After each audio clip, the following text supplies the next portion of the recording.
প্রয়াত হলেন বিজেপির কৃষক মোর্চার কাটিগড়া মণ্ডলের সভাপতি তথা কাতিরাল গ্রামীণ বিকাশ সংস্থার সহ সভাপতি দেবজ্যোতি চৌধুরীর মা রেণুকা চৌধুরী। শুক্রবার দুপুর 2:35 নাগাদ কাতিরাল রামকৃষ্ণ স্মরণে স্থিত নিজ বাসভবনে শেষ নিঃশ্বাস ত্যাগ করেন তিনি। মৃত্যুকালে তার বয়স হয়েছিল 95 বছর। তিনি দীর্ঘদিন ধরে বার্ধক্যজনিত নানা শারীরিক সমস্যায় ভুগছিলেন। তিনি ছিলেন একজন ধর্মপ্রাণা, আদর্শ গৃহিণী, সদালাপী, পরোপকারী এবং সর্বজন শ্রদ্ধেয়া সফল মা। সমাজ ও পরিবারে তার ভূমিকা ছিল অনন্য ও অনুকরণীয়।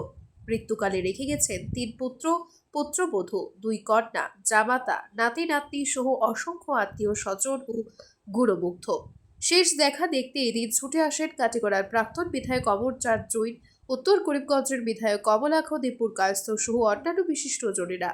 তারা বলেন, রেণুকা চৌধুরীর প্রয়াণে সমাজে এক শূন্যতার সৃষ্টি হলো, যা সহজে পূরণ হবার নয়।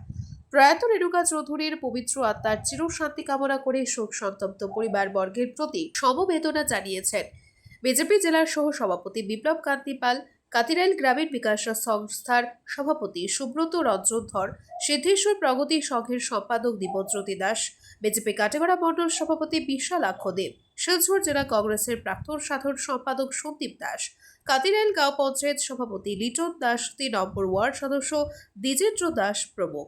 এদিন রাত 9:30 নাগাদ সিদ্ধেশ্বর শ্মশান ঘাটে প্রয়াত রেণুকা চৌধুরীর নিথর দেহ পঞ্চভূতে বিলীন হয়।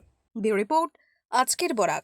BVCL presents আজকের Barak, a digital unit of Adrija Enterprise. Valley Cement. Valley strong, very strong. আপনারা আমাদের আজকের বরাক ইউটিউব সাবস্ক্রাইব এবং ফেসবুকে ফলো করতে ভুলবেন না কিন্তু।